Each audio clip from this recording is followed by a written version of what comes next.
En la cadena SER, Hoy por Hoy, con Ángeles Barceló. Son las 8:30 de la mañana, las 7:30 en Canarias. CaixaBank patrocina este espacio.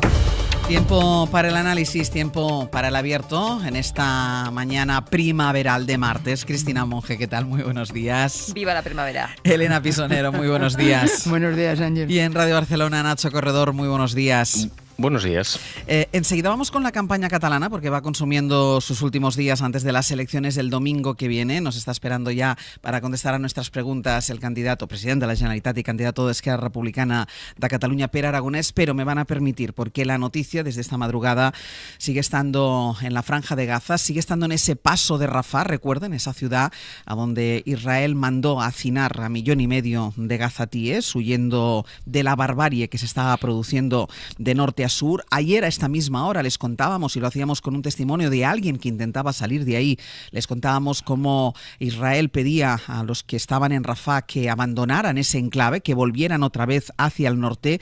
Y de esta misma mañana, Pablo Morán, ¿qué tal? Buenos días. Hola de nuevo, Ángel. De esta misma mañana, esa imagen que es el símbolo del control del lado palestino del paso de Rafah por parte de Israel, esa imagen de la bandera israelí izada en ese paso.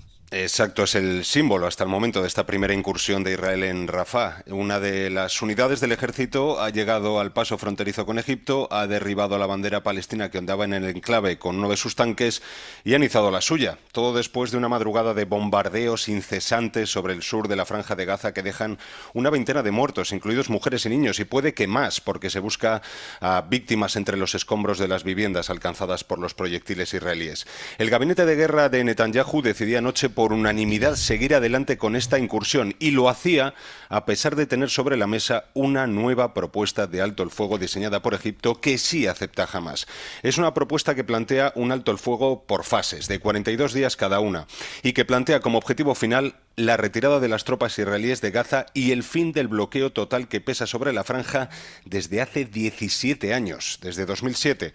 Israel dijo inicialmente que esto era inaceptable, que vino a decir una artimaña de Hamás, pero hoy van a enviar una delegación al Cairo para discutir la propuesta. Es decir, Ángels, todo se está moviendo en líneas paralelas. La militar, con la incursión en Rafah, y la diplomática, con esa última propuesta de alto el fuego. La comunidad internacional, incluido Estados Unidos, trabaja para que prospere la segunda, pero los socios ultras de Netanyahu no aceptan un pacto con Hamás ni en pintura y empujan hacia ese asedio en Rafah, hacia un asedio a gran escala de esa ciudad en la que, recordemos, se han llegado a concentrar 1,5 millones de desplazados gazatíes. Ahora toca esperar para comprobar qué línea se impone. Pues Pablo, como ayer, mantenemos la línea abierta y cualquier novedad, tanto en el frente militar como en el frente diplomático, lo vamos contando aquí en el abierto, ¿de acuerdo? De acuerdo, aquí estamos. Pues hasta ahora mismo. Vamos a hacer una pausa, ¿eh? Después volveremos con Pablo, iremos actualizando la situación en la Franja de Gaza y además conoceremos la opinión de los analistas de esta mañana. Hago una pausa porque, como les decía, nos espera ya para que pueda contestar a nuestras preguntas el candidato de Esquerra Republicana a la presidencia de la Generalitat.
7:36 en Canarias, en el abierto Cristina Monge, Elena Pisonero y Nacho Corredor, y saludamos ya a Pere Aragonès, presidente de la Generalitat y candidato de Esquerra Republicana de Cataluña a las elecciones del 12 de mayo. Presidente, buen día, buenos días. Buen día, Ángels, buenos días. Déjeme que hile con lo que contábamos, con la actualización de la última hora en la Franja de Gaza. Estamos viendo cómo los socios de gobierno, los socios de coalición, Sumar, le mete prisa a la parte socialista del gobierno para que se apruebe el reconocimiento del Estado palestino. ¿Apoya usted esta prisa para ese reconocimiento como posible solución a la situación que se está viviendo? Yo apoyo el reconocimiento del Estado palestino, pero es evidente que la solución vendrá también por la posición de los países aliados de Israel. En estos momentos la ofensiva de gobierno de Netanyahu en el sur de la Franja de Gaza pues es un motivo de mucha preocupación, sobre todo si se repite la afectación sobre la población civil, las decenas de miles de muertes que se han producido en el resto de la franja, ¿no? Por lo tanto, hoy es un día que nos levantamos con unas noticias muy dolorosas, que es que está continuando la ofensiva del gobierno de Netanyahu en el sur de la franja, pero también es cierto que hay algún atisbo de esperanza en que se pueden retomar las negociaciones para conseguir un alto fuego definitivo, que es lo que muchos deseamos. Presidente, ¿cómo lleva que las encuestas todas, las encuestas le sitúen, o casi todas, en tercer lugar, lejos de tener opciones a revalidar la presidencia? Mire, si fuera por las encuestas, hoy Alberto Núñez Feijóo sería presidente de gobierno.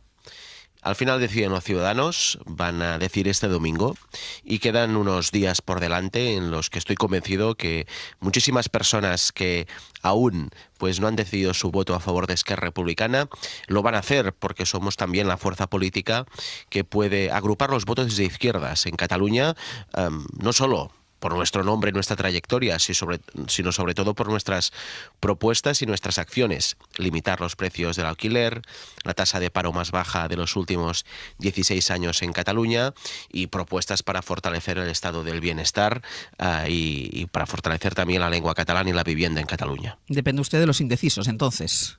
Nos dirigimos a toda la ciudadanía, evidentemente, pero es cierto que hay una parte importante de los electores que aún no han decidido su voto. Yo quiero ser muy respetuoso con todos los ciudadanos, es su elección, y voy a tratar estos días de darles razones para que confíen en Esquerra Republicana. ¿Qué sería, presidente, un mal resultado para Esquerra Republicana? Vamos a esperar el 12 de mayo, creo que es lo más prudente. Evidentemente partimos de una posición que es la presidencia de la Generalitat. Con 33 diputados hemos hecho muchas cosas, no solo en el ámbito de la gestión del estado del bienestar en Cataluña. Estamos en récord histórico de docentes, de maestros, de profesores, de Mossos d'Esquadra, también de profesionales sanitarios, sino también en las relaciones entre Cataluña y España. Hace 3 años había 9 presos y presas políticos, hoy están liberados. Iniciamos un camino de negociación que no era fácil, y que mi parte, digamos, en la posición independentista, mi posición fue muy criticada, pero ahora todos lo practican. Por lo tanto, hemos abierto camino, y en estas circunstancias difíciles, con los restos de una pandemia, que aún empezamos la legislatura en pandemia, con una guerra, inflación, sequía, con Junts abandonando el gobierno, yo creo que los resultados son positivos, y por lo tanto aspiramos a tener mucha más fuerza para la próxima legislatura. Negociación que todos practican, dice usted en clara alusión evidentemente a la negociación también de Junts con el gobierno de Pedro Sánchez, pero piensa que a Esquerra lo que le ha pasado factura ha sido precisamente eso, la negociación con el gobierno central. Quien abre camino, normalmente se encuentra con más dificultades. Lo fácil es ir detrás, ¿no? Ir en el pelotón, pero quien va delante de la carrera, quien va abriendo camino, es quien encuentra dificultades. Pues bienvenidas sean las dificultades, si esto sirve para mejorar la vida de la ciudadanía de Cataluña, si sirve para abrir esperanza política de resolver democráticamente los problemas y las diferencias. Por lo tanto, no hemos venido aquí a estar cómodos. Yo no vengo a participar políticamente para tener comodidad, sino para mejorar la vida de los ciudadanos de Cataluña. Y después de 3 años como presidente de la Generalitat de Cataluña, si alguien quiere ser presidente y busca comodidad, creo que se ha equivocado de oficio. Asumir el liderazgo de un país es asumir muchas veces situaciones que no las buscas, pero que debes afrontarlas y afrontarlas con todas las garantías. ¿Y cree que sus votantes lo entienden? Yo estoy convencido que sí, que tenemos pues una parte muy importante de la población en Cataluña que hoy valora positivamente estos avances que se han producido en estos últimos 3 años y tenemos unos días por delante para reforzar aún más esta opinión. Me parece que hay una diferencia, porque es verdad que Junts per Catalunya también negocia con el gobierno y a ellos parece que sus votantes no le pasan factura por esta negociación y en cambio ustedes sí. Al final, aquí la cuestión es si la estrategia de negociación va a ser es un compromiso o es fruto de una indecisión o de una coyuntura determinada. Nosotros estamos convencidos que la vía es la de la negociación política. Junts antes hablaba de confrontación, hoy habla de negociación y mañana no sabremos qué hará. Y creo que la ciudadanía de Cataluña merece tener esta previsibilidad. Y nosotros nos presentamos en estas elecciones con la acreditación del trabajo que hemos hecho. Evidentemente no es perfecto este trabajo. Hay cosas que aún queremos hacer mejor, cosas que hemos intentado y no hemos tenido la suficiente fuerza, pero nos presentamos con un buen balance. La tasa de paro más baja de Cataluña en los últimos 16 años, un 30% de aumento del presupuesto, especialmente en el ámbito social en Cataluña. La economía catalana va bien y a partir de ahora debemos aprovechar esta oportunidad también de haber dejado atrás los recortes para fortalecer el estado del bienestar y profundizar en lo que debe ser la segunda fase de negociación con el Estado. Yo, con todo respeto, creo que Salvador Illa no va a afrontar una etapa de negociación con el gobierno del Estado porque esencialmente son el mismo proyecto político y Carles Puigdemont tampoco lo hará, porque ahora sí que dice que quiere negociar, pero mañana no sabremos qué querrá hacer, ¿no? Los que nos hemos mantenido en una misma línea es Esquerra Republicana, y yo creo que esto no solo a corto plazo, sino a medio y a largo plazo, es la credibilidad de un proyecto político. Parece que, según las encuestas, es evidente que no va a haber mayoría absoluta para nadie. Entonces se plantean, a partir del día 13, president, 2 escenarios. La posibilidad, si suman, de un gobierno independentista, formado por las fuerzas independentistas, y otro gobierno con otras fuerzas. Déjeme que le plantee el primer escenario. Si suma el independentismo, ¿ustedes volverán a formar gobierno con Junts per Catalunya?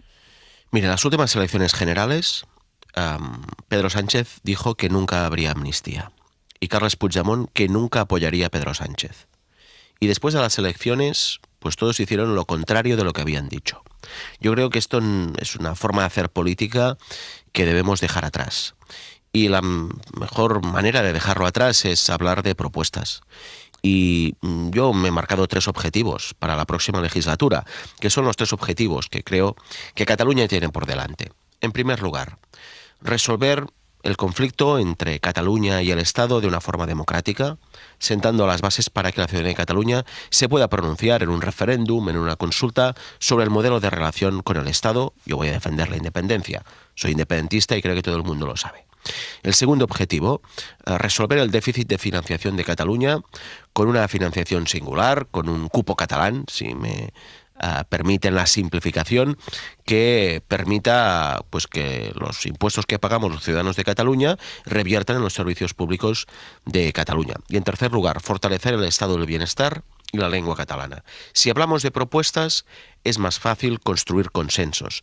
Si hablamos de sillas, si hablamos en base a prejuicios, estoy convencido que esto sí que nos lleva a un bloqueo. Lo que pasa es que yo no le estoy preguntando por sillas. Si usted me dice que sus prioridades son estas y lo que quiere usted es construir consensos, yo le pregunto con quién. Estas 3 prioridades que usted se marca, ¿con quién es más fácil consensuarlas? ¿Con Carles Puigdemont o con Salvador Illa?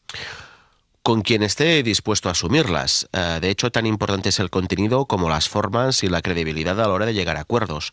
Por esto yo estoy centrando mi campaña en propuestas. Creo que es lo más honesto. No sé si es lo que está más a la moda, sinceramente, pero creo que debemos hablar de las cosas que afectan directamente a la ciudadanía y que sea la ciudadanía la que se pronuncie. Cuando venía aquí hacia Radio Barcelona, hacia la cadena SER en Cataluña, estaba pues escuchando el programa y oía la reflexión de Luis García Montero, ¿no? Que nos decía: tenemos que hablar de las cosas que realmente nos impacten en nuestro día a día, ¿no?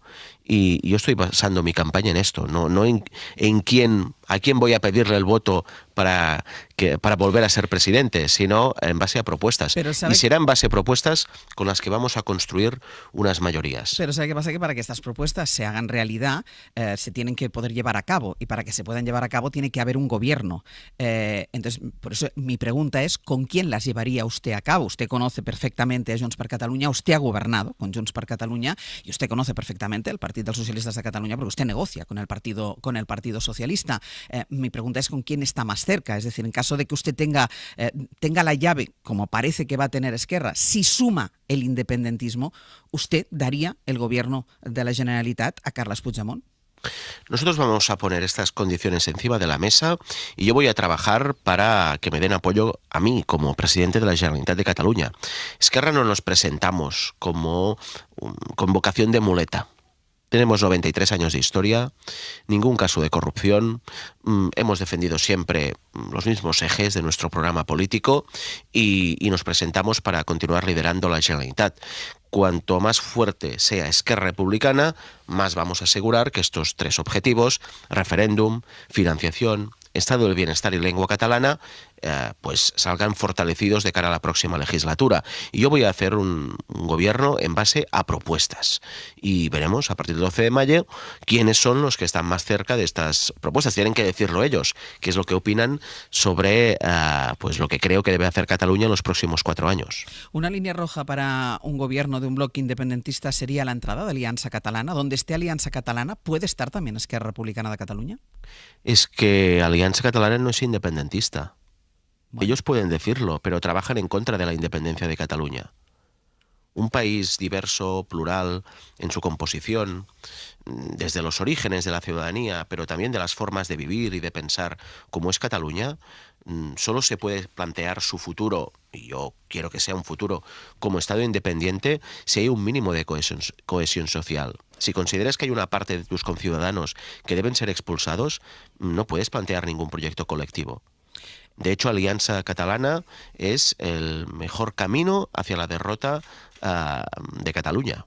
Por lo tanto, yo no los cuento como independentistas. Ellos quizás se lo hacen, se ponen la etiqueta, pero objetivamente están trabajando en contra de la independencia de Cataluña.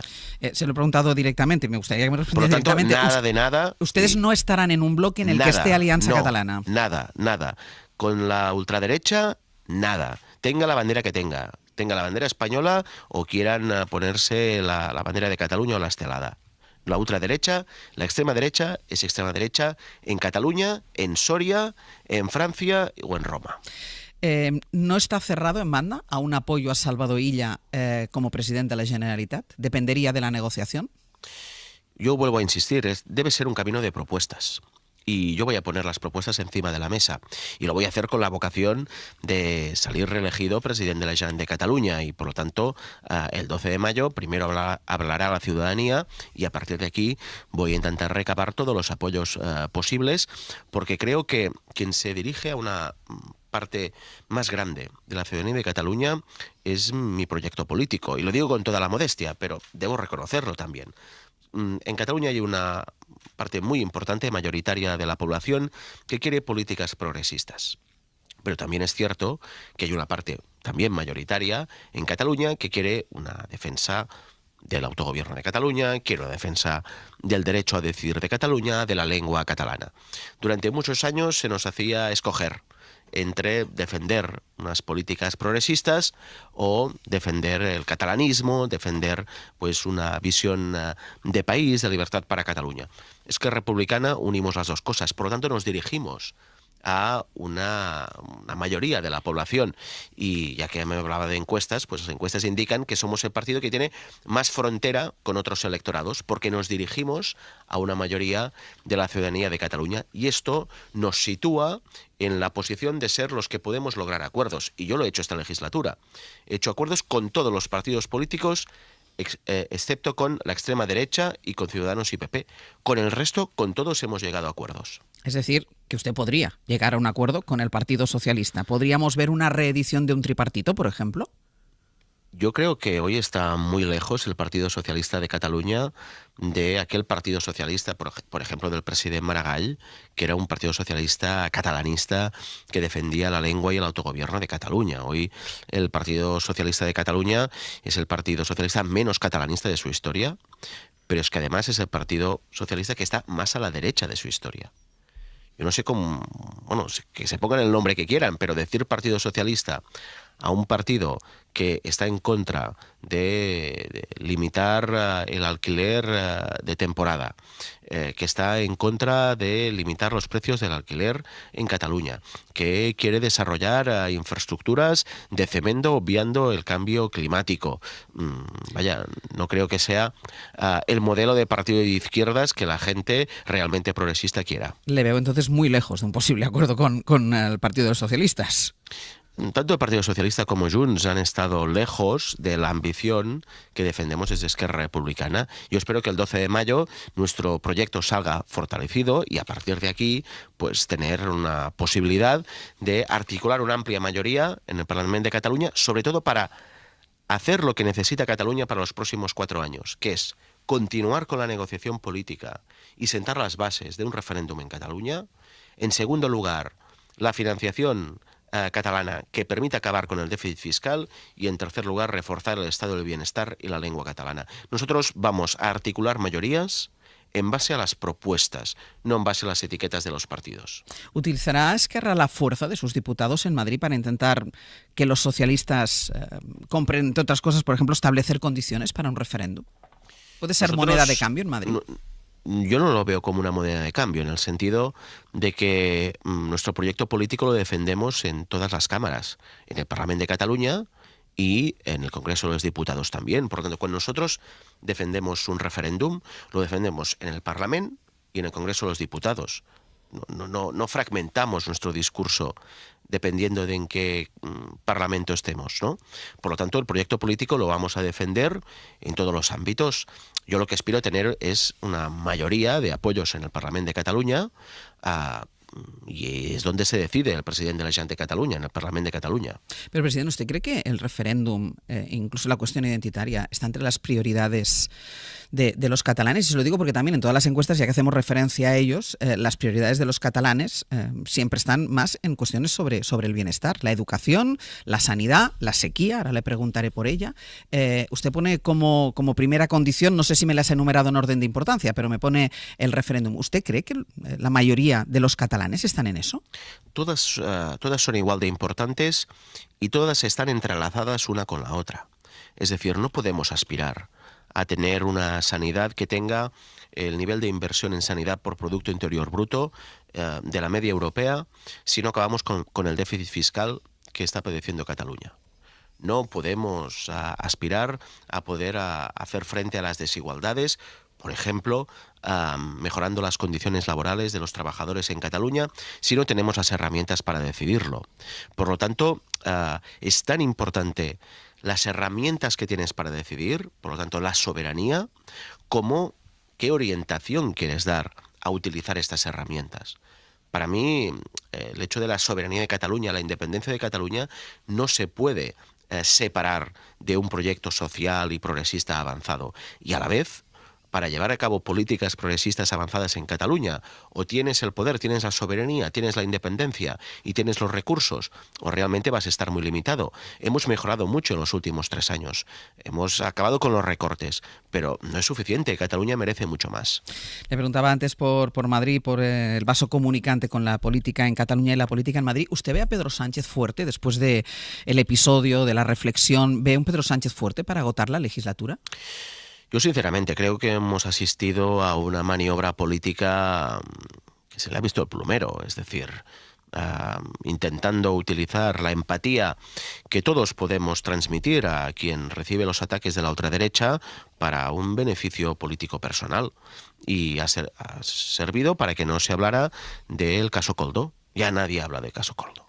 Hemos estado todos hablando de los 5 días de reflexión de Pedro Sánchez, ¿no? Pero esta inestabilidad, ¿no? Esta sorpresa que nos ofreció Pedro Sánchez, yo creo que añade más incertidumbre. Y cuando tú tienes unos acuerdos, por ejemplo, Esquerra Republicana tiene un acuerdo de investidura con el PSOE, con compromisos que se deben ir desarrollando, implementando en los próximos años. Si ves incertidumbre, pues vas a exigir que estos acuerdos se cumplan antes. Porque hoy no podemos decir cuándo acabará la legislatura en España. Porque quien ha puesto más incertidumbre encima de la mesa ha sido Pedro Sánchez. Y en un momento en el que buena parte de los intereses de Cataluña y también del resto del Estado se juegan en la Unión Europea, se juegan en el ámbito internacional, desde el punto de vista económico, geopolítico, energético, trasladar esta incertidumbre, bueno, yo creo que ha afectado la reputación y, por lo tanto, es una carga sobre quien deba defender los intereses compartidos que pueda haber de la ciudadanía de Cataluña y de España, por ejemplo, ante la Unión Europea. ¿Podemos situarnos ante un escenario en Cataluña, presidente, de repetición de elecciones? No tiene por qué. Bueno, si no se ponen de acuerdo para gobernar, habrá repetición electoral. Pues debemos hablar de las propuestas. Claro, si uno ya, dice, pero mira, este no le voy a votar porque es así. Pero, presidente, si no se ponen de acuerdo, si no se ponen de acuerdo con las protestas y con algunas líneas rojas, eso aboca a los catalanes a una nueva convocatoria electoral. Esto es así. El único candidato que está diciendo que vamos a hacer los acuerdos en base a propuestas soy yo. Bueno, unos dicen, voy a intentar hacer mayoría con los que piensan A. Voy a hacer mayoría con los que piensan B. Yo digo, bueno, yo voy a hacer mayoría con quien quiera avanzar para los ciudadanos de Cataluña. Pero entonces presidente, me está dando la razón, porque si ni siquiera se ponen de acuerdo en lo que hay que negociar, va a ser difícil que lleguen a un acuerdo, o por un lado o por el otro. Ahora hay una campaña electoral, acaba este viernes, hay unas elecciones el domingo, y a partir del domingo empieza una nueva etapa. Y empieza una nueva etapa porque tan importantes son los resultados electorales como la capacidad de conformar mayorías en el Parlamento. Y si aquí las mayorías se hacen en función de si tú eres de los azules o de los rojos, pues evidentemente muchas dificultades habrá. Pero si se hacen las mayorías en función de, bueno, ¿cuáles son tus propuestas? Entonces será mucho más fácil. Estos días se está hablando mucho de bloqueo. Pero, por ejemplo, lo que ha estado bloqueado en Cataluña durante mucho tiempo ha sido la ejecución de las inversiones del Estado. No en el aeropuerto de Prat, sino en cercanías, que es la infraestructura de movilidad que utiliza la mayoría de la población. Esto es lo que se debe desbloquear. Se debe desbloquear la negociación política con el Estado. Se debe desbloquear la financiación de los servicios públicos en Cataluña. Esto es lo que se debe desbloquear. Y si una cosa yo creo que puedo acreditar estos últimos 3 años como presidente, es que entre bloqueo y desbloqueo siempre he trabajado para las soluciones y para el desbloqueo. Déjeme que le haga una última pregunta sobre un tema de actualidad que preocupa mucho a los catalanes. ¿Se van a levantar las restricciones por la sequía? Hoy vamos a valorarlo en el Govern. Tenemos una buena noticia y es que pues el nivel de los embalses de las cuencas internas han mejorado muchísimo. Estamos al mismo nivel que ahora hace un año. Hace un año había unas restricciones diferentes. Yo creo que si tenemos la oportunidad de hacer un pequeño, relajar un poco las restricciones, pues debemos hacerlo, porque al final quien está soportando la mayor parte de las restricciones es el sector primario, los agricultores, los ganaderos, que son los que están haciendo un mayor esfuerzo. Y por lo tanto, si podemos aliviarles la situación, vamos a hacerlo y debemos hacerlo de forma responsable. Por lo tanto, esta mañana acabaremos de analizar y vamos a explicar cuál es la decisión final. Pues Pere Aragonès, president de la Generalitat y candidato a la reelección por Esquerra Republicana de Cataluña. Muchísimas gracias y muchísima suerte. Muchas gracias. Adeu. Buen día. Íñigo Sastre.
8:03 en Canarias. En la cadena SER,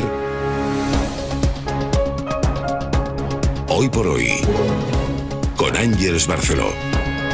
La imagen de la mañana está en el paso fronterizo de Rafah, entre Egipto y Gaza. Se trata del principal punto de acceso de ayuda humanitaria, la única entrada a la franja que no controlaba Israel y que ahora ya controla. A primera hora han entrado los tanques israelíes y han buscado la imagen simbólica al derribar la bandera palestina e izar la suya. José Luis Astre. Ha suspendido cualquier movimiento en la frontera, lo que implica que está suspendida la entrada de esa ayuda humanitaria para una población a la que están obligando a salir de Rafah. Israel ha difundido una imagen de la llegada de los tanques.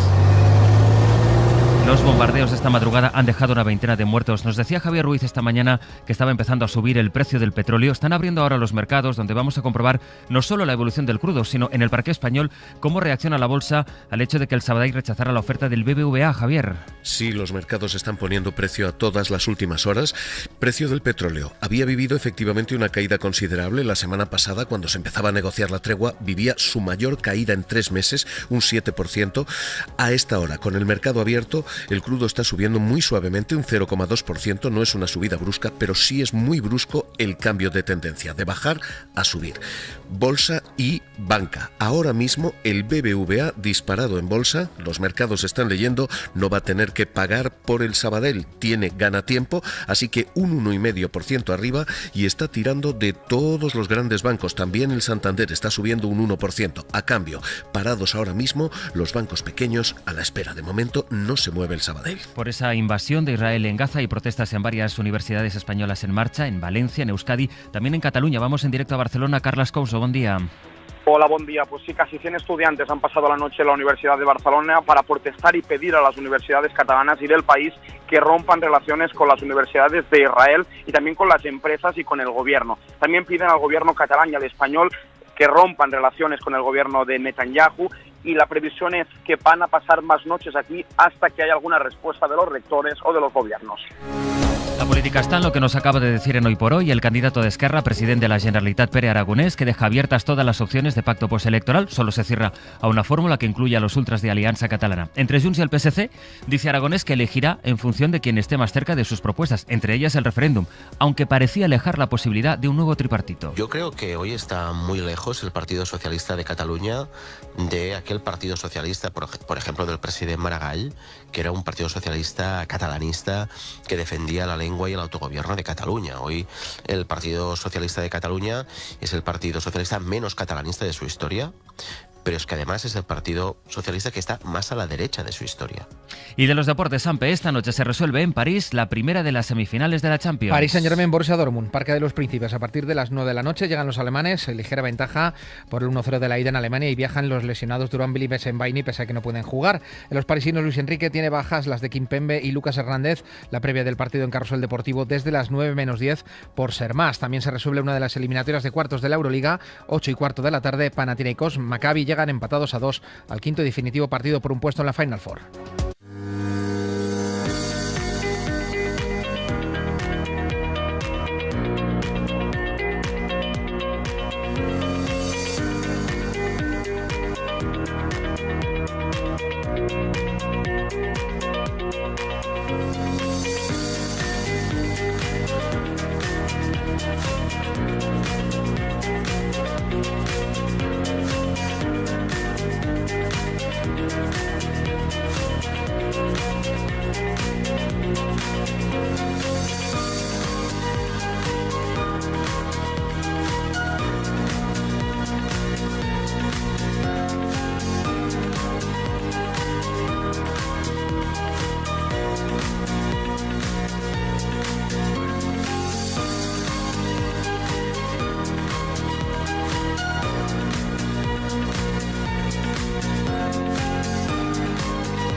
por hoy, con Ángeles Barceló.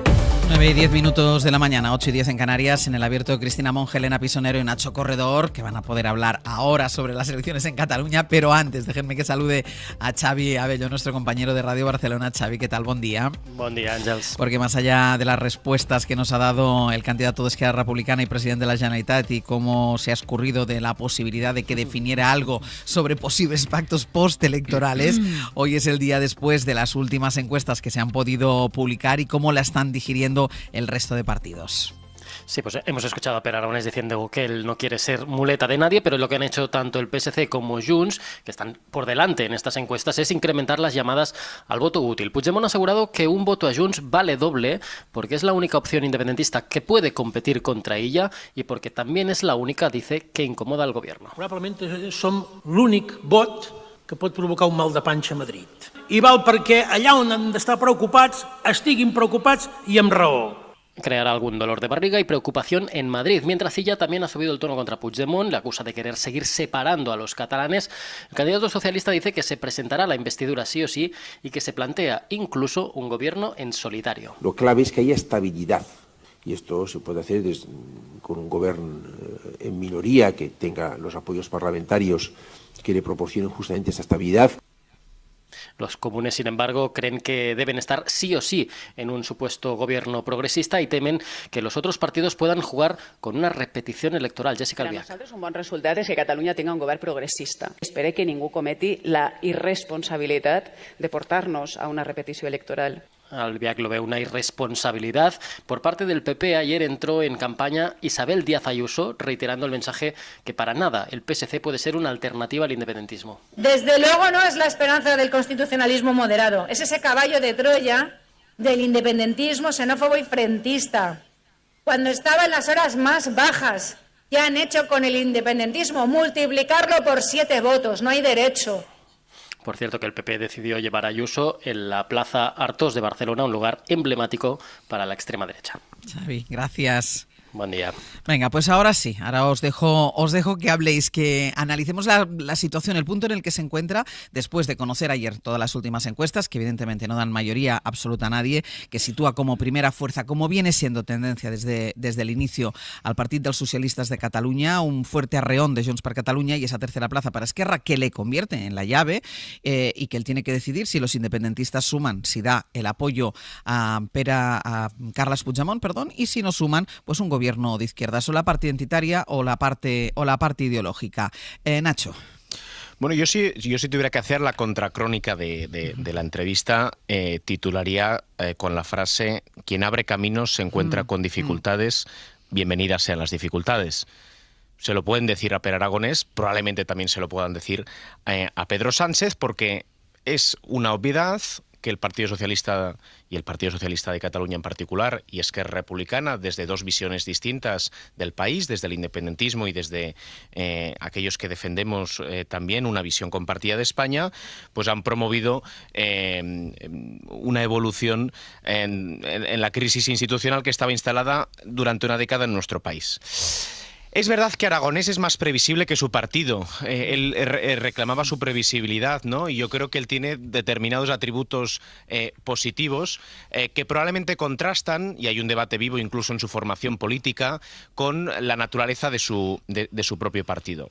Y es verdad también que las cosas ahora van mejor que hace unos años en Cataluña, pero también es verdad que reivindicar la situación de empleo, de buen empleo que hay en Cataluña como consecuencia de la gestión del gobierno autonómico, en particular en Cataluña, no sé si tiene mucho sentido en la medida que Esquerra Republicana fue de aquellos partidos que votaron en contra de la última reforma laboral. Pero mi visión sobre los escenarios deseables en Cataluña es conocida, los hemos compartido, es transparente, diría que incluso hasta soy honesto con ello. Yo no soy independentista, soy progresista. Creo que después de una década instalados en una crisis institucional, la solución a lo que ha pasado pasa por la mano del PSC. Es algo que comparte cuando se le están preguntando a los ciudadanos una gran mayoría mayoría. Ayer, en fin, en las diversas encuestas que vimos, Agenda Pública señalaba que un 41% consideraban que cualquier fórmula de gobierno, de coalición liderado por el PSC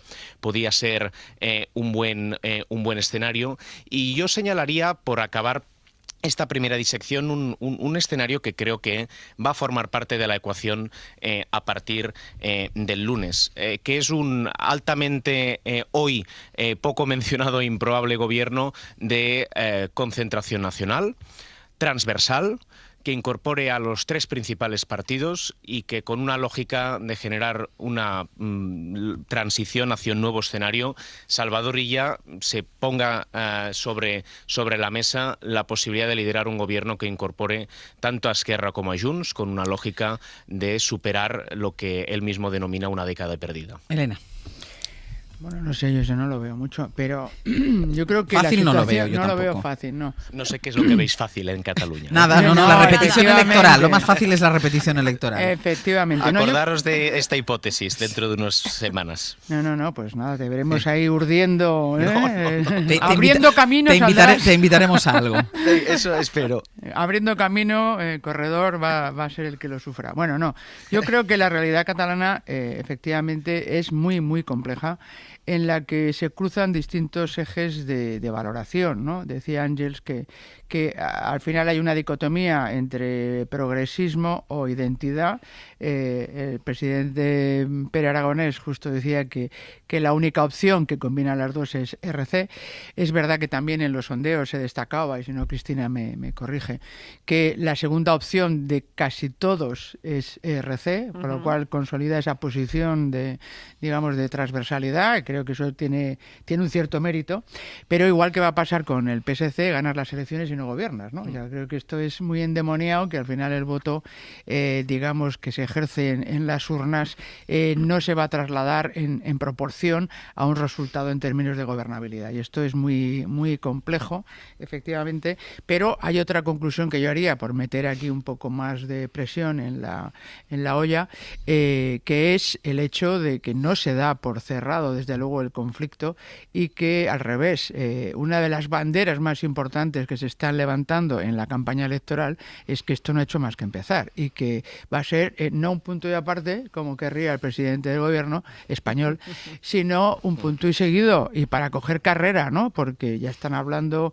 yo las declaraciones que oí ayer al señor Puigdemont eran bastante escalofriantes, en el sentido de decir, hemos aprendido, ya tenemos todo mucho mejor preparado y esto es un acelerón, que es con lo que se está presentando. Yo sí que voy a enfrentarme y yo sí que voy a conseguir lo que es nuestro objetivo final, puesto que además en Madrid podemos sacar las cosas que son imposibles hasta hoy, las sacaremos mañana, ¿no? A mí eso me parece que, como eje de este debate, es cuando menos inquietante. No voy a ser yo la que contribuya con exabruptos y con calificativos fuera de lugar, pero cuando menos yo lo llamaría inquietante, puesto que el gasto en el que se ha incurrido a nivel de sociedad española en estos últimos meses con la ley de amnistía es muy alto para el poco resultado que se ha obtenido.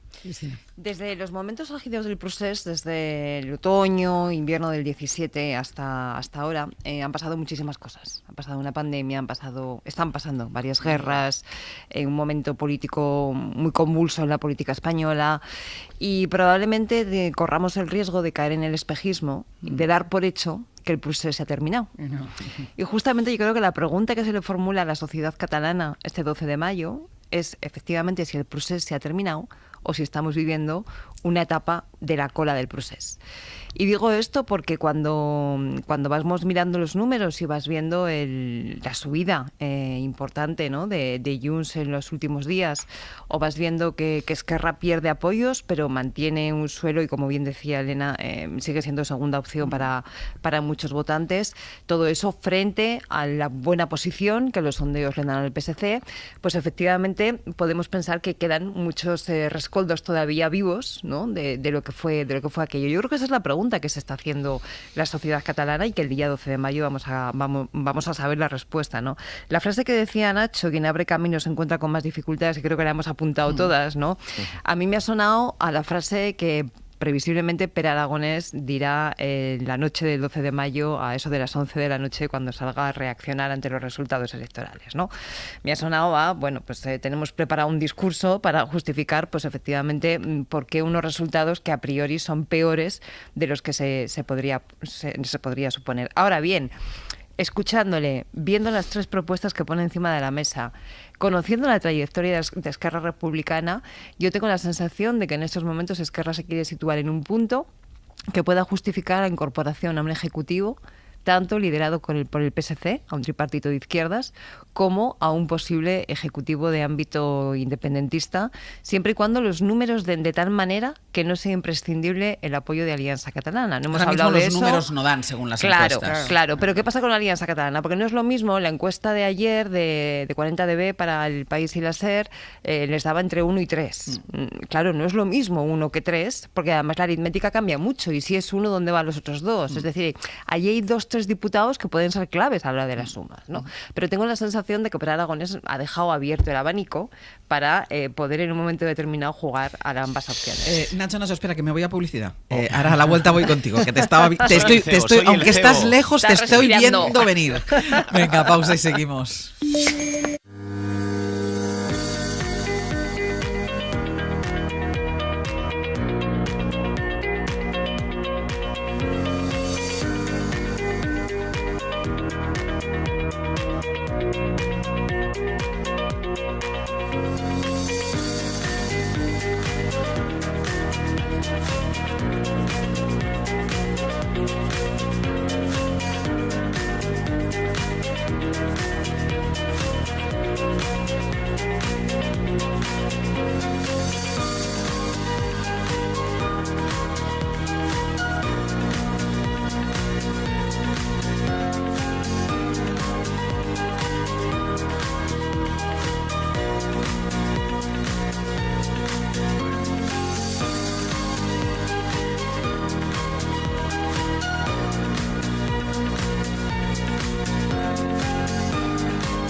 En la cadena SER, Hoy por Hoy, con Ángeles Barceló.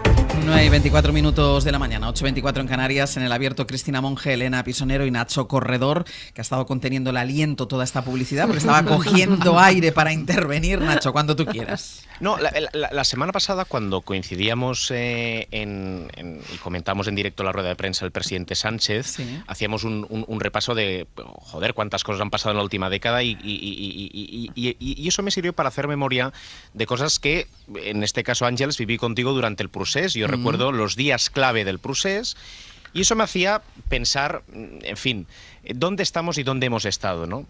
El contraste que hay entre esa etapa de exaltación identitaria, en esa ola iliberal que puso en riesgo la convivencia democrática, y dónde estamos ahora. Y efectivamente todo es muy complicado ahora también, ¿eh? Y todo va a ser muy complicado a partir del lunes. Pero aquí quien ha hecho una apuesta decidida en medio de la complicación, quien ha asumido más riesgos, quien se ha puesto más sobre las espaldas la capacidad de encontrar una solución, creo que tiene nombre y apellidos.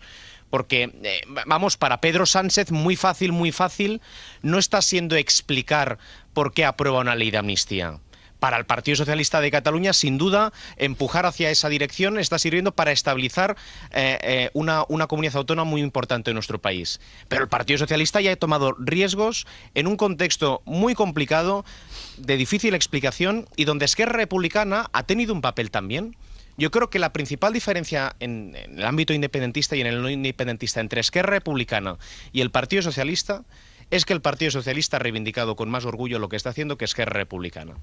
Porque ha aparecido hasta la entrada en ecuación de Junts en los pactos en el Congreso de los Diputados, que se pactaba con Sánchez, pero que tampoco había que reivindicarlo mucho, hasta el punto que si hubiera sido por Esquerra Republicana en este país no se hubiera aprobado la reforma laboral. Vamos, suerte del azar, de la vida, pero Esquerra Republicana, que tomó una decisión que creo que contribuye al tipo de escenario que aquellos que queremos convivir democráticamente en una sociedad como la catalana es deseable, escogió un camino que, sin embargo, no ha reivindicado con orgullo. Y probablemente parte de su situación electoral hoy responda a eso. No olvidemos que Pere Aragonès, por muy aburrido que incluso pueda parecer, es un señor que ganó a Carles Puigdemont hace 3 años en unas elecciones. O sea, tiene algún valor político. Pero, sin embargo, creo que no han reivindicado con mucho orgullo lo que han hecho. Y, por último, a ver, el procés ha muerto en palabras de muchos dirigentes independentistas, Jordi Sánchez, como máximo exponente, expresidente de la Asamblea Nacional de Cataluña. El problema es que no acaba de nacer de forma clara el postprocés, ¿no? Pero es evidente que si en cuestión de 7 años hemos visto a políticos que declaraban la independencia, que decían que no querían gobernar nada en España, pero incluso en el inicio de la campaña electoral de esta legislatura en Cataluña, Junts y Esquerra y la CUP firmaron un manifiesto diciendo que no iban a pactar jamás con el PSC. Y hoy dos de esos 3 partidos están sosteniendo un gobierno socialista en España. Y hoy Esquerra Republicana ha podido mantener su gobierno en Cataluña hasta el final gracias a gobernar con el PSC. Entonces el procés ha muerto. El problema es que no acaba de tener una forma muy bien definida hacia dónde va esta nueva etapa. Tú no las has visto, pero cuando tú has dicho el proceso ha muerto, pero no ha empezado el proceso, las dos han hecho así con las manos. Pero claro, entonces no sé si queréis responderle algo. Porque las dos habéis salido igual. No, como quieras, Cristina. Vamos, yo creo que lo hemos comentado antes, lo ha dicho los dos candidatos, digamos, independentistas han dicho claramente que esto es un punto y seguido para coger carrera. ¿No? Yo no veo en absoluto el fin del procés, digamos que está en el centro de la campaña como una alternativa clara que, por otro lado, sumada en esa posición concreta, es mayoritaria, ¿no? Entonces yo no lo veo, pero bueno, tampoco veo que lo del presidente fuera una rueda de prensa, pero bueno, eso es por añadir algo de interés. Que no lo fue. No lo fue. Ahí diagnóstico compartido. No lo fue. Yo, si quieres, Nacho, como sabes que somos mujer y hombre de búsqueda de consensos, te puedo comprar aquello de que no ha nacido todavía el post-procés, ¿vale? Te puedo comprar aquello como punto de encuentro, pero los resultados que las encuestas están apuntando para mí no dibujan un punto y aparte nítido, claro y que marque una diferencia en el momento de ánimo social. Otra cosa son los discursos políticos y otra cosa es lo que luego cada partido intente articular con ello, ¿no? Pero yo me estoy preguntando por cuál es en estos momentos el estado de ánimo de la sociedad catalana. Y insisto, en aras de llegar a un acuerdo, te compro eso de que no ha nacido todavía el post-procés. Vale, te lo compro. Pero dar por acabado el proceso de una forma nítida, a mí todavía me cuesta. Siguiendo buscando esos consensos y sin seguir con el lenguaje fúnebre, o sea, yo podría incluso decir que el procés ha muerto, pero todavía no se ha enterrado. La analogía me es un poco... Este muerto está muy vivo, por seguir aquí con el cine ahora. Pero lo que no podemos pretender es que la sociedad catalana, que durante 40 años ha votado de forma mayoritaria partidos nacionalistas, deje de hacerlo. Nacho, pero no es una cuestión de independentismo o no independentismo. Efectivamente, la sociedad catalana vota independentismo mucho más previamente al procés y mucho más allá que todo eso. Y yo creo que aquí nos hemos cansado de decir, una cosa es el procés como tal, lo que aquello supuso, y otra cosa es que hay discursos independentistas plenamente legítimos, siempre que se defiendan dentro del ámbito de la ley, en fin, lo que todos sabemos y hemos coincidido tantas veces, ¿no? Estamos hablando que es que previsiblemente, si las encuestas no fallan mucho, la segunda fuerza política el 12 de mayo estará encabezada por el señor Puigdemont, que es el adalid precisamente del procés. Entonces no es un voto independentista solamente, es un voto independentista al mayor exponente del procés con una agenda determinada después de todo lo que se ha vivido estos años. Sí. Yo creo que eso no se puede obviar. Yo creo que es efectivamente, siguiendo buscando consensos, que es un elemento que es relevante. Pero cuando se pregunta y se entiende las motivaciones de los catalanes para votar a unas u otras opciones y que se suma de forma mayoritaria, yo creo que hoy la dinámica de la política catalana está más condicionada por otros elementos de fondo que no son solo el eje nacional. Por ejemplo, creo, y lo vimos ayer en varias de las encuestas, que hay una derechización de una parte del electorado, con una resistencia muy fuerte de Vox, con la emergencia de Alianza Catalana. Junts es un partido que es fuerte sobre todo en una provincia, que es en la provincia de Girona, que es una provincia que sociológicamente está muy condicionada por una visión de la historia y de la sociedad más bien conservadora, y sin embargo creo que también hay una tendencia que creo que es la más relevante que se está visualizando en estos momentos en el estado de ánimo del país, y hablando aquí país de la patria chica, digamos, de Cataluña, que es una necesidad de cambio de etapa. Puigdemont no va a ser presidente de la Generalitat, por mucho que gane las elecciones. No va a ser presidente de la Generalitat. Y él ya ha dicho además que si no lo es, va a dejar la política. Si yo tuviera que lanzar una hipótesis, yo diría que Puigdemont está intentando que en su no presidencia de la Generalitat sirva para destrozar a Esquerra Republicana y culparles de que no le están votando, pero sobre todo en lo que está pensando es en la reconstrucción de su espacio político. Y eso es lo que lleva a que desde hace... Ya entiendo que en el ruido de los exabruptos del propio personaje sea difícil identificarlo, porque Pere Aragonès es mucho más previsible que Puigdemont. Pero hay elementos en ese espacio político que señalan la necesidad de recuperar una lógica distinta que en el fondo evidenciaron el día que hicieron presidente del gobierno a Pedro Sánchez, después de haber dicho que no querían saber nada de España.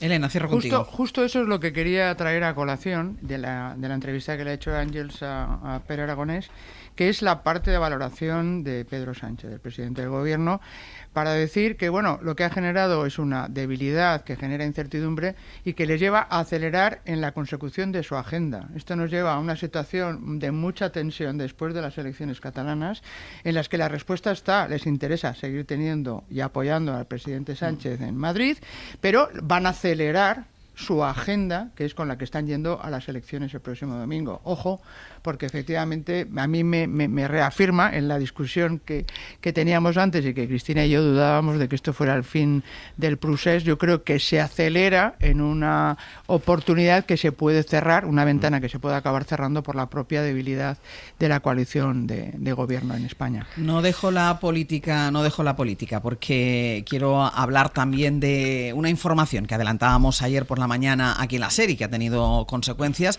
La información que nos contaba Mariela Rubio. Buenos días. Hola de nuevo, Ángel. Que nos contaba Mariela era como el Partido Popular iba a dejar enfriar las llamadas leyes de concordia, la tramitación de las llamadas leyes de concordia en aquellas comunidades donde gobierna con la ultraderecha, donde gobierna con Vox. Le preocupa una china en el zapato. Creo que además definía, ayer lo contaba Mariela, algún miembro del Partido Popular esta cuestión de cara a las elecciones europeas. Y bueno, esto ha tenido sus consecuencias. La consecuencia ha sido un enfado de Vox, que ya le ha escrito, Mariela, una carta al Partido Popular manifestando el desacuerdo. Así es, el ciclo electoral desde luego está tensando cada vez más las relaciones entre PP y Vox. Los populares que no consiguieron eliminar a Vox en las Vascas buscan ahora sorpasar a toda costa a los ultras que están fuertes en Cataluña. Y en este contexto, como dices, Abascal buscó ayer el cuerpo a cuerpo con Feijóo, al que escribía una durísima carta acusándole de atacar a su partido cuando lo que deberían hacer, decía, es un frente común contra Sánchez. Y es que después tú lo mencionabas, de que en la SER revelásemos que Génova quiere enfriar la tramitación de las leyes de concordia que el PP ha pactado con Vox en distintas comunidades hasta después de las europeas.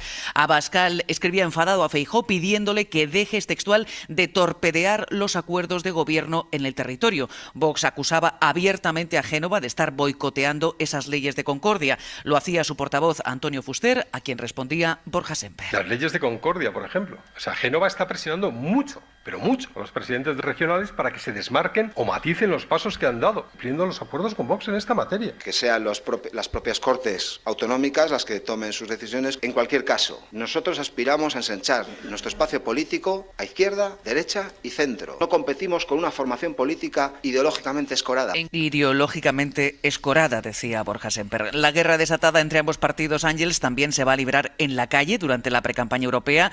Ambos partidos van a medir su capacidad de movilización. El PP va a celebrar en Madrid una gran manifestación contra Sánchez el 26 de mayo, mientras que el fin de semana anterior Vox va a celebrar una suerte de convención para la militancia, a la que, por cierto, va a asistir el presidente argentino Javier Milei.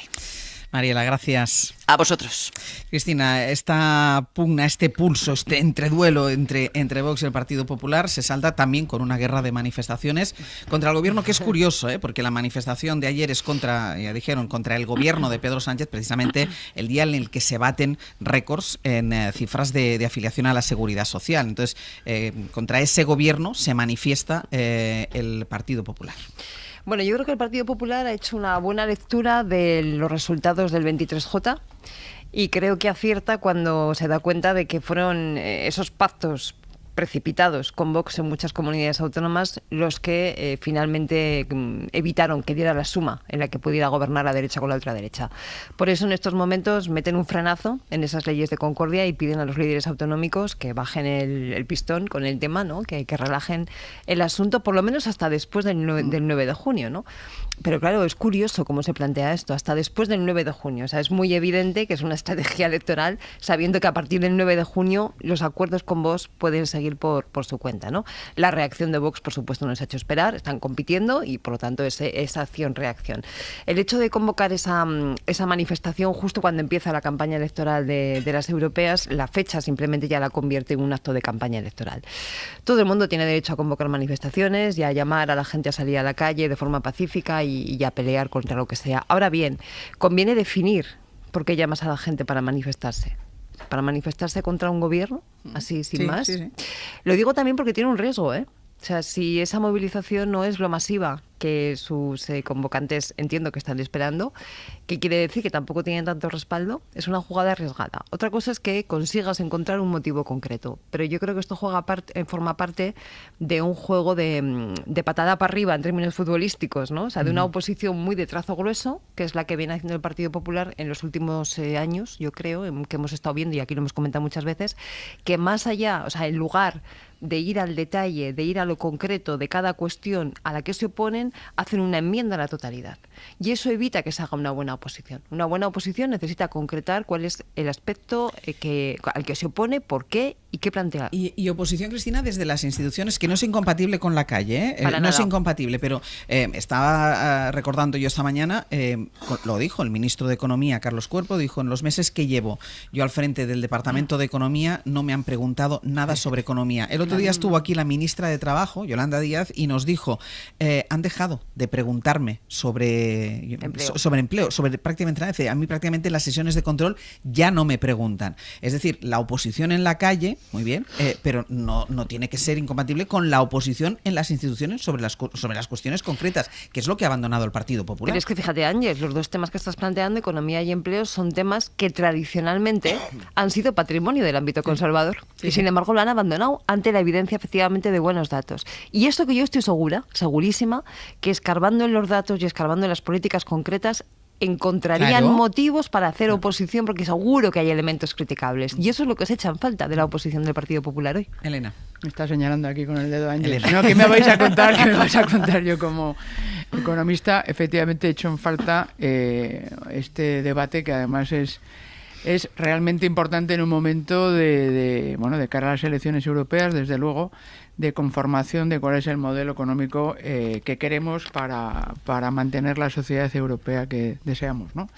Eso no puedo más que estar de acuerdo, porque efectivamente no es criticar por criticar, porque eso al final se te acaba volviendo en contra, sino argumentar y aportar datos y aportar propuestas que efectivamente están ausentes del debate parlamentario. No puedo estar más de acuerdo.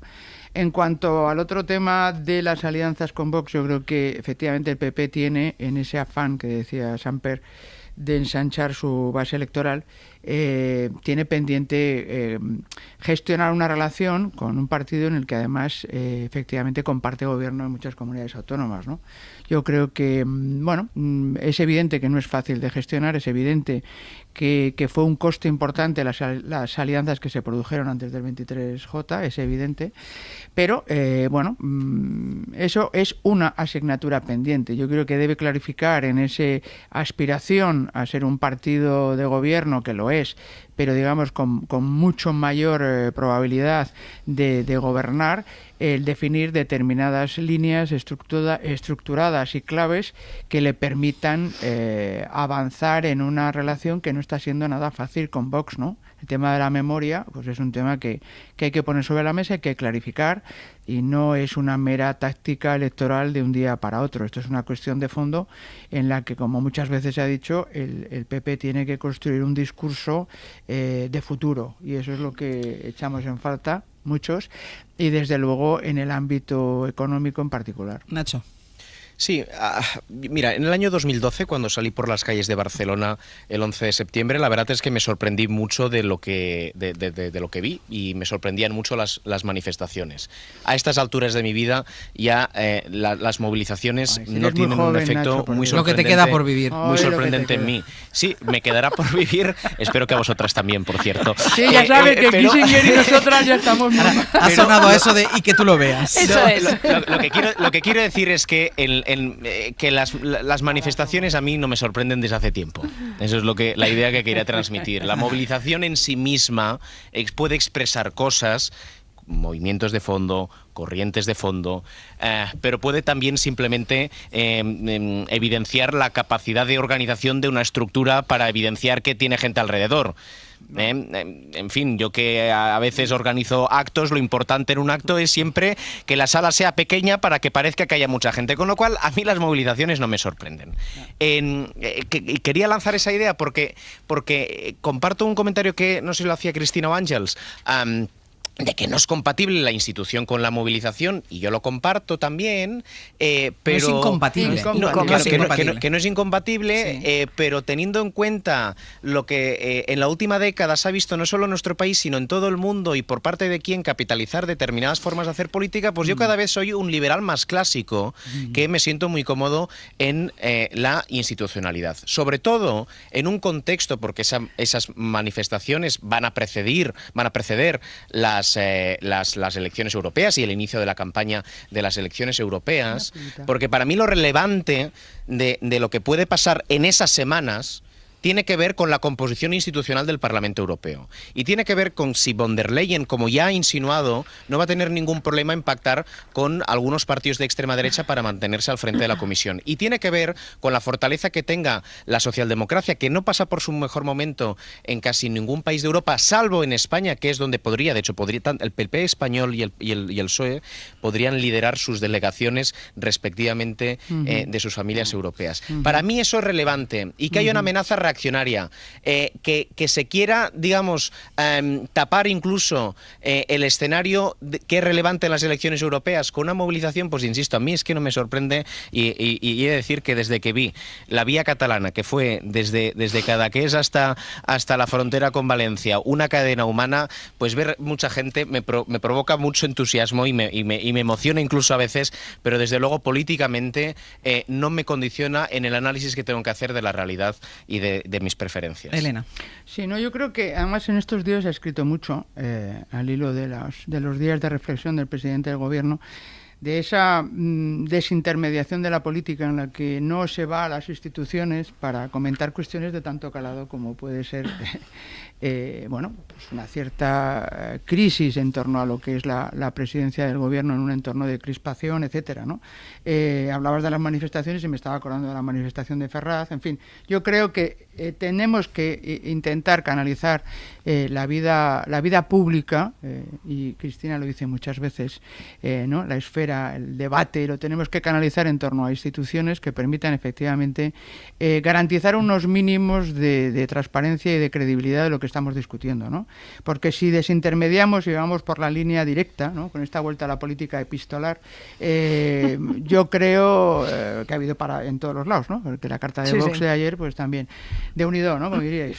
Entonces, creo que es importante, desde luego, compatibilizarlo y primar y cuidar las instituciones para que haya una confianza en cómo estamos articulando la democracia, porque si no estaremos en una democracia que a mí no me gusta, que va muy fuera de lo que puede permitir un cierto control de otro consenso aquí, Ángels. ¿Veis cómo estáis tejiendo consensos? Totalmente. Estáis absolutamente tejiendo consensos desde que os habéis levantado. Mira, dos cosas me quedan a mí antes de terminar el abierto. La primera fue evidentemente la imagen de ayer, porque ayer pudimos ver y sobre todo pudimos escuchar al exministro José Luis Ábalos en la comisión de investigación sobre el caso Koldo en el Senado. David Junquera, hola de nuevo.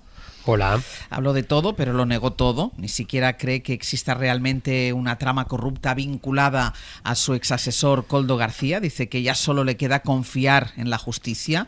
Y ha sido bastante crítico, fue bastante crítico, David, con su propio partido, del que, recordemos, llegó a ser el número 13, era el secretario de organización del PSOE.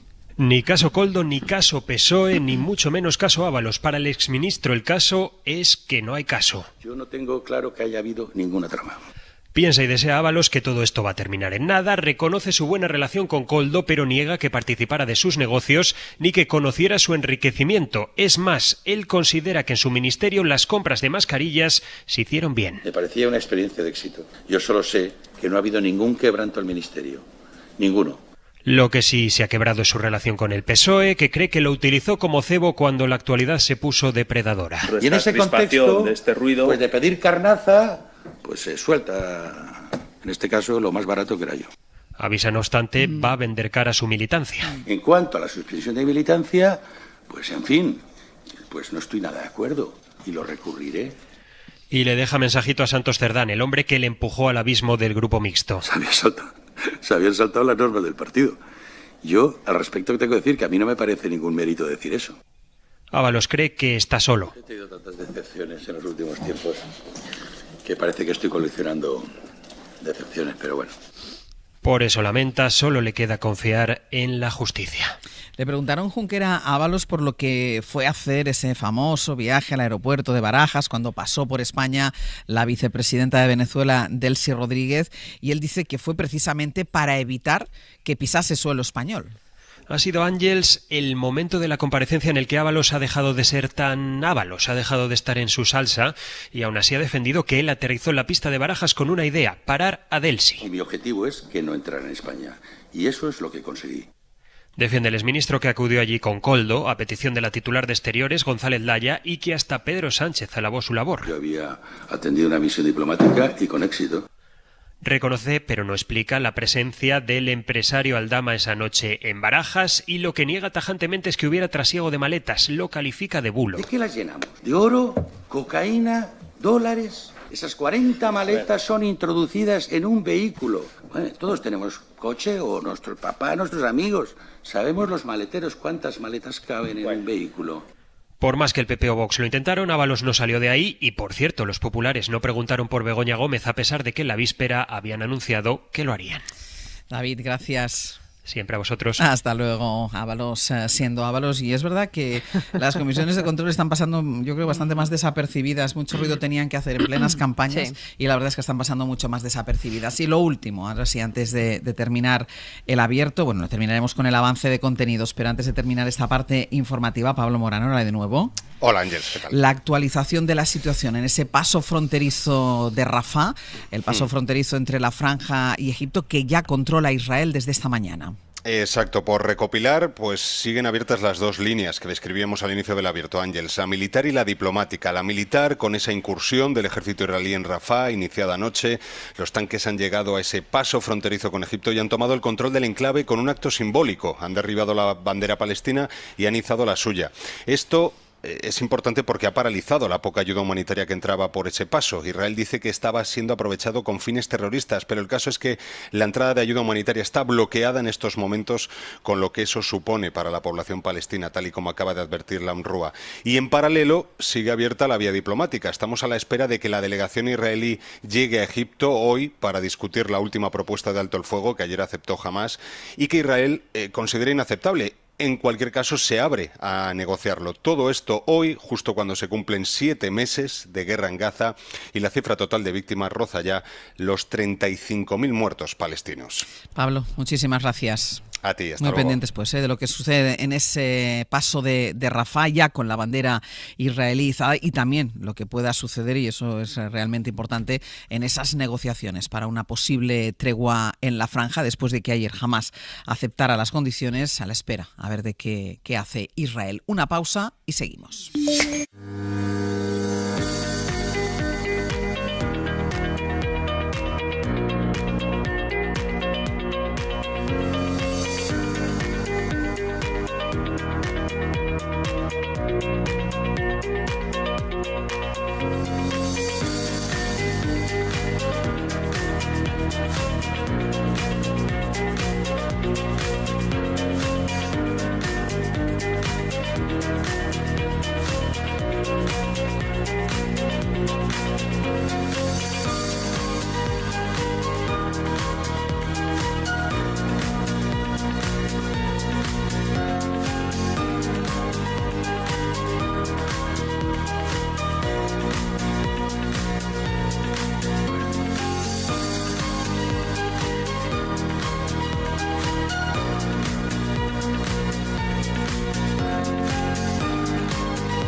Reconoce-lo.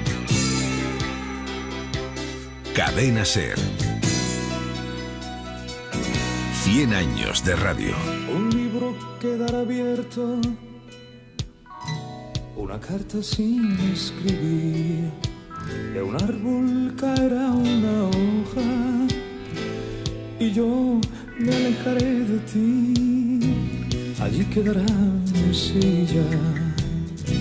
Es que estoy esperando porque no sé si es que la canción lleva mensaje. Claro, o... siempre lleva mensaje. Siempre lleva mensaje. Sergio Castro, Pepe Rubio, buenos días. Hola. ¿Qué tal? A ver, ¿qué nos contáis? La casa, La casa. Vale. Ahí va, Mira. ahí va. Esa será mi casa cuando me vaya yo. Venga. Pues- Esa será mi casa. Y eso que no os gustaba, Para no gustaros. ¿Cómo no va a gustar? Bueno, pues La casa, que es la película dirigida por Alex Montoya, interpretada entre otros actores por David Verdaguer, inspirada además en la novela gráfica de Paco Roca, sirve de inspiración a la conversación esta mañana de Aitana Castaño y de Nacho Carretero en Comando Norte, porque quien haya visto la peli sabrá que un padre recién fallecido convoca de alguna manera su ausencia a 3 hijos que han pasado allí su infancia, los veranos, con la intención de vender esa casa. Pero ¿qué pasa? Que se encuentran con el legado de los recuerdos. Ya. Y entonces la casa empieza a ser muy difícil de vender. Es la memoria. muy bonita, es muy bonita la película. Pues Muy vamos a bonita. charlar sobre esta cuestión, además con Alex Montoya, el director de la película, que se va a unir a la conversación en unos minutos. ¿Qué más? Y también muy bonita la historia de Paz y Bison, de 71 años, nuestra Miss Experiencia, que viene hoy con Chema Rodríguez, cuyo tatarabuelo escocés montó una bodega en Jerez, ahí viene ella, y ella fue también miembro del equipo fundador de la revista Dunia, que me imagino que Sí, muchos la habrán leído, hombre. y una de las primeras mujeres en catar y escribir sobre puros. ¿Puros? Puros. Eran otros tiempos. Totalmente. Que me fumo un puro, vaya. Después con Pablo Ortiz de Zárate, el artesano, vamos a tratar de contestar una pregunta que seguramente cualquier persona que ha ido al menos alguna vez a un museo se ha hecho, pero se ha marchado probablemente del museo sin contestarla. ¿Por qué en los museos están llenos de cuadros de mujeres desnudas? Vale. Bueno, más de una vez, es verdad, sí. Bueno, pues hoy respuesta con Pablo Ortiz de Zárate. ¿Y qué más? Tenemos nuevos esquejes, meterse en un jardín con Eduardo Barba. También vamos a repasar nuestros semilleros de árboles, de encina, álamo blanco, algarrobo. Esto es un bulo, me lo estoy inventando. Porque no sé, se lo ponía árbol y yo para adornar un poco. Ya se ha animado, ya te he visto. Me ha animado un poco, pero bueno. Hemos plantado un chopo. Hemos plantado un chopo, tenemos semillas de chopo. Bueno, pues vamos, eso ya lo dirá Eduardo Barba a su hora. Un sauce llorón. Un sauce llorón también puede haber ahí. Siempre. Pero Que vamos a hacer el programa desde la terracita, ¿eh? A la segunda parte. A la sombra del árbol. No, porque todavía están en un semillero, no dan sombra, Todavía todavía hay están en un árbol. semillero. Esa terraza por la que habría que cobrar ya, porque Es ahí una hay mucha maravilla. gente que se hace fotos, Sí. selfies, se graba. No des ideas que luego no podremos subir. Sí. Pues Ya verás. desde ese enclave vamos a seguir el programa para finalizarlo con Martín Bianchi en 15 minutos de fama para comentar, por ejemplo, la tercera jura de bandera del rey Felipe VI en Zaragoza y esa gran hoguera de las vanidades en la que se ha convertido todos los años el Open de tenis de Madrid, donde se juegan muchos partidos y no siempre los mejores partidos están en la pista, sino en los palcos. En los palcos. Vale. Pues todo esto, desde ahora y hasta las 12:20. Imaginen si tenemos tela por delante. Cristina Monge, Elena Pisonero, Nacho Corredor, hasta la semana que viene. Un abrazo. Venga, que vaya Bueno, a bien. ti, Nacho, te veo el domingo, exacto. Eso es, Venga, hasta el domingo. hasta luego. Adiós.